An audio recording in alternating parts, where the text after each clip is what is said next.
जय श्री राम प्यारे बच्चों, स्वागत है आप सभी का दोबारा से आपके अपने YouTube channel Saraswati Educare centre पर। तो बेटा आज की क्लास में जो हमारा इकोनॉमिक्स 12th का सेकंड चैप्टर चल रहा है बेटा, उसको आज हम कंप्लीट कर लेंगे। और आज की क्लास में हमें जो टॉपिक कवर करने हैं बेटा वो है closed economy and open economy, sectors of closed economy and open economy, real flow and money flow and differences between real flow and money flow. तो स्टार्ट करते हैं बेटा अपनी आज की क्लास। तो सबसे पहले हम लोग बात करेंगे बेटा क्लोज्ड इकोनॉमी की। Closed economy is an economy which don't have economic relations with the rest of world. इसका मतलब होता है बेटा कोई भी ऐसी कंट्री, कोई भी ऐसी इकोनॉमी, कोई भी एक ऐसा देश जिसका दूसरे देशों के साथ कोई इकोनॉमिक रिलेशंस ना हो, ठीक है, उसको हम कहते हैं क्लोज्ड इकोनॉमी। क्लोज्ड इकोनॉमी का मतलब होता है कि भाई हमारे देश के लोग, अगर हमारी इकोनॉमी क्लोज्ड इकोनॉमी है तो हमारे देश के लोग विदेशों में काम करने नहीं जाएंगे, विदेशी हमारे देश में काम करने नहीं आएंगे। ना तो हम लोग किसी तरीके का गुड्स और सर्विसेज का इंपोर्ट एक्सपोर्ट करेंगे, ना फॉरेनर्स हमारे साथ करेंगे। ऐसे ही ना हम विदेशों से लोन लेंगे, ना हम विदेशियों को लोन देंगे, ना वो हमारे यहां इन्वेस्ट करेंगे और ना ही हम उनके यहां इन्वेस्ट करेंगे। यानी there is no economic transactions between the country and the rest of world. तो कोई भी ऐसी इकोनॉमी, उसको हम कहते हैं बेटा क्लोज्ड इकोनॉमी। और जब बात करें ओपन इकोनॉमी की, तो ओपन इकोनॉमी इसका बिल्कुल ऑपोजिट होता है बेटा।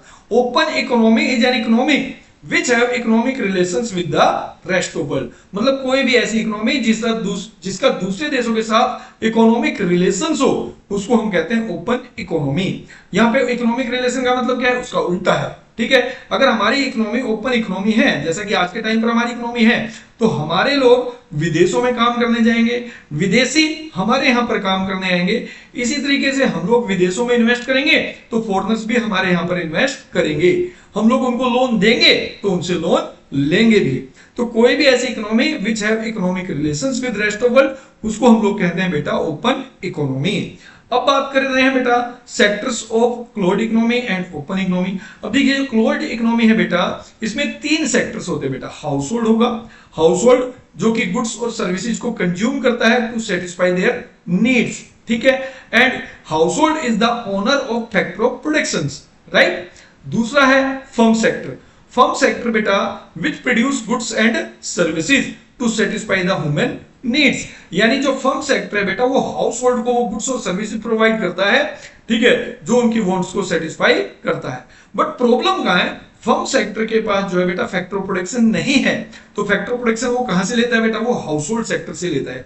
इसके अलावा क्लोज्ड इकोनॉमी में गवर्नमेंट सेक्टर भी होता है बेटा, ठीक है। गवर्नमेंट का जो मेन काम है वो लॉ एंड ऑर्डर मेंटेन करने का है, वेलफेयर एक्टिविटीज करने का है, क्लियर। अब बात करते हैं ओपन इकोनॉमी की। तो ओपन इकोनॉमी में तीन सेक्टर तो वो पहले वाले ही रहेंगे, बट एक सेक्टर और बेटा यहाँ पे ऐड हो जाता है जिसका नाम है rest of world. Rest of world मतलब विदेश, हमारी कंट्री के अलावा बाकी वर्ल्ड में जितने भी देश है बेटा वो सब रेस्ट ऑफ वर्ल्ड में इंक्लूड होते हैं। क्योंकि ओपन इकोनॉमी में हाउस होल्ड का, फर्म का, गवर्नमेंट का विदेशों के साथ, रेस्ट ऑफ वर्ल्ड के साथ इकोनॉमिक रिलेशंस होता है, इसलिए इसका नाम है इकोनॉमी, ओपन इकोनॉमी। तो यहाँ पे चार सेक्टर होते हैं, वहां पे तीन सेक्टर होते हैं। अगर पूरी तरह से प्लान्ड इकोनॉमी ना हो, ठीक है, और वहां पे इकोनॉमी हो मार्केट इकोनॉमी, तो वहां पे गवर्नमेंट का बहुत नॉमिनल रोल होगा बेटा, ये चीज आपको ध्यान रखनी है। अब बात करते हैं बेटा रियल फ्लो और मनी फ्लो, जो कि इस चैप्टर के बहुत ही इंपॉर्टेंट टॉपिक है। तो सबसे पहले बात करेंगे रियल फ्लो की। Real flow is the flow of goods and services from one sector to another sector. From one sector to another sector, देखिए यहाँ पे बेसिकली हमने देखा कि जो ओपन इकोनॉमी है उसमें 4 सेक्टर होते हैं, बट हम जो स्टडी करते हैं हमारे कोर्स में जो है बेटा वो केवल 2 सेक्टर हैं, एक है हाउस होल्ड सेक्टर और दूसरा है फर्म सेक्टर। तो हमें जो फ्लो देखना है बेटा वो देखना है केवल 2 सेक्टर्स में। तो रियल फ्लो में क्या होता है, flow of goods and services होता है from one sector to another sectors. तो देखिए यहां पर मैंने आपको दिखाया भी है, जो हाउस होल्ड है वहां से फ्लो ऑफ फैक्टर सर्विसेज हो रहा है टू द फर्म। तो ये आपका रियल फ्लो है, क्योंकि यहां पर क्या हो रहा है, हाउस होल्ड जो है फैक्टर सर्विसेज प्रोवाइड कर रहा है किसको, फर्म को। तो फ्लो हो रहा है from household to firm. और यहां पर जो फर्म है वो भी रियल फ्लो करती है। फर्म कैसे रियल फ्लो में इन्वॉल्व है बेटा, firm provide goods and services to satisfy household needs, ठीक है। तो यहां पर क्या हो रहा है, जो फर्म सेक्टर है बेटा वहां से गुड्स और सर्विसेज का फ्लो हो रहा है कहां पर, हाउस होल्ड का। और यहां पर आप देखें तो जो दोनों ही फ्लो है बेटा ये रियल फ्लो है, क्योंकि इनमें फ्लो हो रहा है बेटा गुड्स और सर्विसेज का। अब बात करते हैं बेटा मनी फ्लो की। मनी फ्लो या monetary flow is the flow where we shows flow of money from one sector to another sector या from household to firm और firm to household। अब रियल फ्लो में हमने क्या देखा बेटा, रियल फ्लो में हमने देखा कि जो हाउसहोल्ड है वो फैक्टर सर्विसेज फर्म सेक्टर को प्रोवाइड करता है and there are 4 factor of productions, ठीक है, लैंड, लेबर, कैपिटल, एंटरप्रेन्योर्स, ठीक है। तो यहाँ पे जो फर्म है वो फैक्टर सर्विसेज लेगी, बट उसके बदले फर्म को उन फैक्टर सर्विसेज लेने के बदले उनकी पेमेंट भी करनी पड़ेगी। तो उस वे में जो फैक्टर पेमेंट है उस वे में फर्म से जो पैसा है, जो मनी है वो निकलती है और बेटा हाउसहोल्ड सेक्टर में चली जाती है। तो ये मनी फ्लो है, factor payment by firm sector to household. और किस वे में बेटा फैक्टर पेमेंट होती है, देखिए लेबर को देते हैं वेजेज एंड सैलरी, लैंड के ओनर को मिलता है रेंट, ठीक है, कैपिटल के ओनर को मिलेगा इंटरेस्ट और एंटरप्रेन्योर को मिलेगा प्रॉफिट, ठीक है। तो यहां पर क्या हुआ, फर्म सेक्टर से मनी निकलकर बेटा हाउसहोल्ड सेक्टर में आ गई। अब हाउसहोल्ड सेक्टर उस पैसे का क्या करेगा, उस पैसे को बेटा वो कंज्यूम करेगा किस पर, गुड्स और सर्विसेज पर। यानी वही पैसा जो हाउसहोल्ड के पास आया बेटा वो सारा पैसा उसने फर्म के द्वारा जो प्रोड्यूस की गई थी गुड्स और सर्विसेज, प्रोवाइड की गई थी गुड्स और services by the firm to the household, उन पर वो खर्च कर देता है। तो इस तरीके से यहां पर क्या हो रहा है, जो हाउसहोल्ड है बेटा वहां से मनी फ्लो हो रहा है, कहां पर, फर्म सेक्टर में। तो इसको कहते हैं बेटा expenditure by household on consumption of final goods and services. तो this is called money flow. Money flow is the flow of money from one sector to another sector. आप कह सकते हो हाउसहोल्ड टू फर्म या फिर firms to household. जब money flow करती है बेटा तो उसको हम कहते हैं मनी फ्लो। क्लियर। अब बात करते हैं बेटा differences between real flow and money flow के भाई। तो सबसे पहले देखिए इसकी डेफिनेशन आपको लिखनी पड़ेगी। डेफिनेशन में आपको वही बताना है बेटा, real flow is the flow of goods and services between two sector of an economy, क्योंकि हम यहाँ पर टू सेक्टर ही स्टडी कर रहे हैं, ठीक है, हाउसहोल्ड एंड फर्म, ठीक है। मनी फ्लो में हम लोग क्या स्टडी करते हैं, money flow is the flow of money from one sector to another sector, that is from household to firm, ठीक है, दो सेक्टर्स के बीच में होता है, हाउसहोल्ड टू फर्म या फिर firms to household. Clear.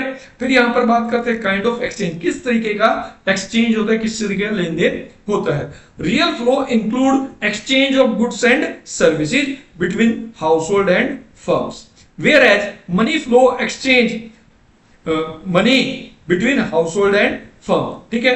Money flow में मनी का एक्सचेंज होता है हाउसहोल्ड और फर्म के बीच में, और रियल फ्लो में गुड्स और सर्विसेज का फ्लो होता है। फिर alternative name, real flow is also known as physical flow.